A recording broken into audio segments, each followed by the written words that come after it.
Cortisol eats hip tendons like termites? What? Is that true? I'm here as Dr. Megan, the Prednisone Pharmacist, to myth bust 7 cortisol myths that are perpetuating on Facebook and are just terrible, confusing, and making people concerned when they shouldn't be. So, what happened is my neighbor, who is an educated woman, asked me, is this true?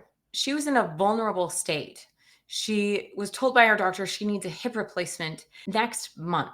And so, when a friend heard about that, she sent her this Facebook post. She shared it with her, thinking maybe this is the reason she now needs this invasive surgery. This is what she read to me. Warning, cortisol might be eating your hip tendons like termites right now. After menopause, this rogue hormone starts dismantling your body piece by piece. You see, cortisol isn't just a stress hormone. It's the menopause silent collagen killer. First, the sagging skin that ages 10 years within months. Then, the radiating hip pain that keeps you awake at night. These are telltale signs of cortisol poisoning. Wow, could we be any more dramatic and fear-mongering? I think not. And the fact is, most of that is either an exaggeration or an outright lie. So let me debunk some of these myths. And the reason my friend thought to ask me is because she knows I am not only a board certified doctor of pharmacy, I'm also a third generation pharmacist, and I have published over 1,600 videos about prednisone and cortisol.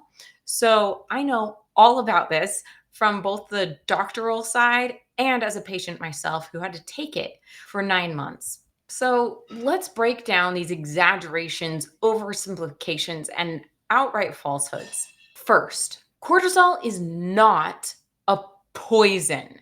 Cortisol is a naturally occurring hormone in your body, and without it, you would be dead. So would every other animal that has cortisol in it, which is all of them. Cortisol is a miracle created by Mother Nature to help us deal with stressful, disastrous situations. It helps a zebra run away from a lion. It helps a human run away from a war. It helps a human with a broken leg survive to be able to heal that broken leg. These are disasters that would otherwise kill you, but cortisol kicks in and saves your life. It is truly one of Mother Nature's miracles. I'm so grateful it exists. It helps us when there's stress by changing our metabolism so that there's lots of blood sugar that floods our system so that we can run away. It also is amazing at turning down inflammation because when you're running away, that is going to be exhausting. And Mother Nature wants you to just get away safely and not worry about the pain that that's causing. And so you're turning down inflammation with cortisol. That's what Mother Nature is doing. So calling cortisol poison is misleading and alarmist. It is a natural hormone that you must have in your body or you will die without it. Without cortisol, you can go into adrenal crisis. Your blood pressure can rock bottom. Your blood sugar can go rock bottom. You can have multi-organ system failure. That's called adrenal crisis, and that leads to death. This is a medical emergency that is very hard to deal with. So cortisol is not a poison. It is vital for you to have in your body.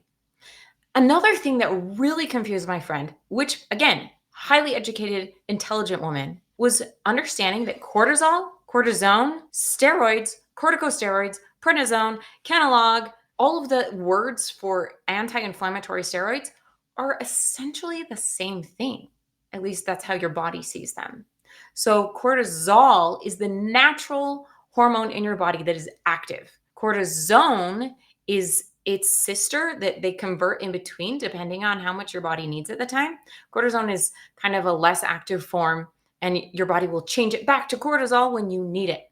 Then corticosteroids is the group or the class of hormones, cortisol, cortisone, prednisone, other pills like methylprednisolone or Medrol dose packs, injectable steroids, steroid creams, they're all related. They're all only a few molecules different. And so everything I'm about to say about them, you can essentially lump them all together into realizing that cortisol is this naturally occurring hormone that you absolutely need. And then the corticosteroids, or steroids as they're often referred to, the prescription medications, are essentially drug representations that mimic cortisol. You take this pill and your body essentially turns it into cortisol. So taking prednisone, getting a steroid injection in your hip or in your spine or in your joints of any kind, they're all the same thing. But the difference between natural cortisol and taking a pill or an injection is your natural cortisol is somewhere around the equivalent of 2.5 milligrams of what this is. This pill is 20 milligrams. So what the pills and injections and creams do is they take your natural, amazing system and literally put it on steroids, giving you instant relief from hip pain, wrist pain, or whatever form of inflammation you have. And so this is an extremely high potent form of cortisol. And some of what that post said about cortisol may be true when it comes to these artificial forms of cortisol, but are not true when it comes to the naturally occurring form of cortisol that your body releases from this place right above your kidneys called the adrenal cortex. And it's incredibly rare to have elevated cortisol that's chronic, the way this post is talking about it. And pretty much the only reason you would have that is if you have a pituitary tumor in your brain, because there are places in your brain, in the hypothalamus and the pituitary, that communicate with your adrenal cortex, that if you get a pituitary tumor, that it can grow it. And those signals in your brain that would tell your body to make cortisol can get out of whack and you can make a lot. And that is 100% completely different than anything to do with menopause or estrogen or joints. That is everything to do with your brain and tumors and a very, very rare syndrome that really has nothing to do with this. So taking what a prescription drug does or an incredibly rare brain tumor out of context and then trying to sell a supplement on top of that is incredibly misleading. Like, no way is that true. So when it says that cortisol eats tendons or collagen, that's simply not true. The amount of cortisol your body naturally makes does not eat your tendons, or none of us would have tendons. We have to have cortisol in our body just to be awake and alive. All right? Like, it's necessary. If you were to inject a form of cortisol, like a cortisone shot into your hip to release hip pain, like my friend needs, it would, in fact, delay collagen synthesis and increase collagen breakdown. That is true. But that is because you're injecting 100 or 1,000 times more cortisol than your body would naturally ever put in that place, ever. So it's an artificial way of boosting cortisol to achieve a goal of pain relief, of arthritis relief, which is an admirable goal. But if my friend who needs a hip replacement had gotten a cortisone shot in her hip, as this picture shows, this cortisol poisoning picture shows, then she would not be able to get her hip replacement for at least 6 months after that cortisol shot. So is it true that this is causing this?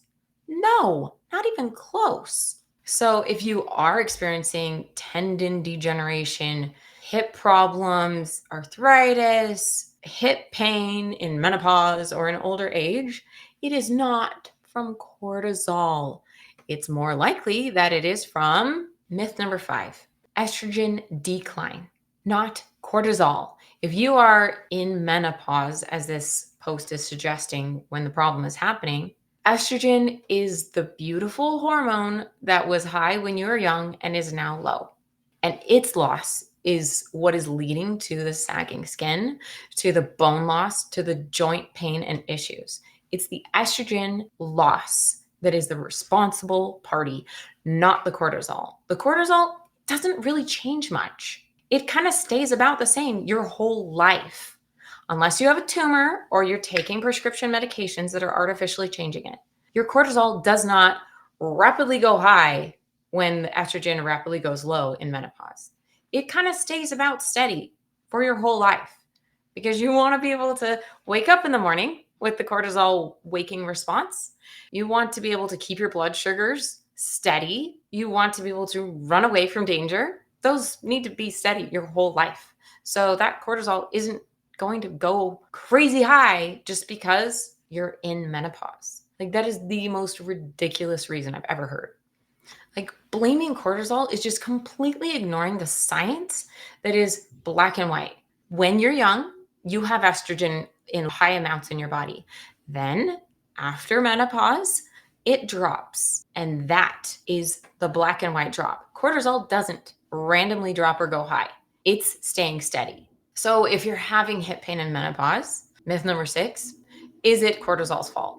Hip pain during or after menopause is most likely due to osteoporosis, which is estrogen related. Taking steroid medications can definitely lead to osteoporosis. These are the number one drugs causing osteoporosis, but not your naturally occurring cortisol. It is not the responsible party. It's the loss of estrogen that is directly correlated with osteoporosis. Other types of hip pain are osteoarthritis. That's just due to wear and tear on joints over time. Young athletes get osteoarthritis, and it has nothing to do with menopause high cortisol. It has nothing to do with that.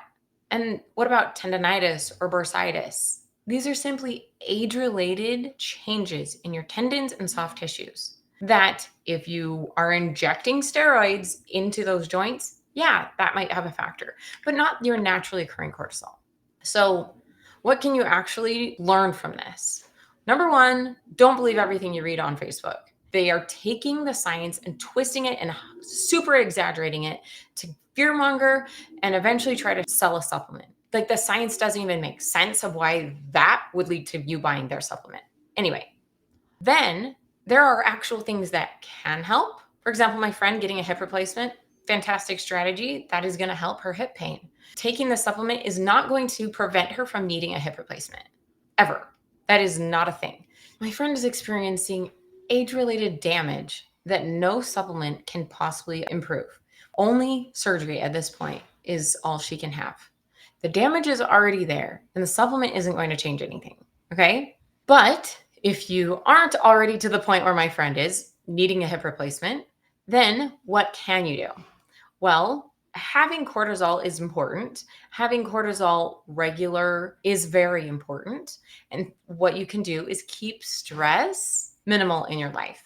I know that's really hard in our modern day to keep stress minimal, but doing things like getting exercise daily, especially walking and things that impact your bone, which is weightlifting or jumping jacks or going on a rebounder, lots of things that can help support your bone strength and your muscle and tendons, help regulate your cortisol levels to keep them normal.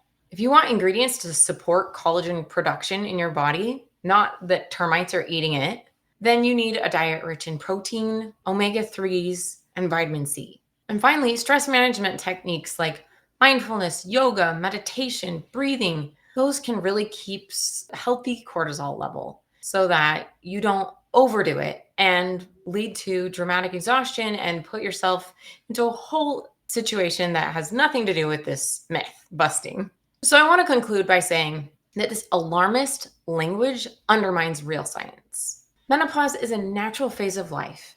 Estrogen loss is normal and natural. Every woman has gone through it who's ever gone through menopause. It happens, and that's okay. There's no cortisol eating your tendons. It's unfortunate that they're preying on some things that people kind of get. People kind of understand what cortisol is. People kind of understand what collagen is. And then hearing about termites, that's pretty scary. You bring those all together, and it makes things sound terrifying when truly none of this is accurate. It's all misleading and, unfortunately, for a profit motive. So if you want to learn more about what a steroid injection would actually do, I have a whole video all about what happens when you get a cortisone shot, what the actual outcomes are of potential damage and potential benefits. Check it out now. Signing off as Dr. Megan, your prednisone pharmacist.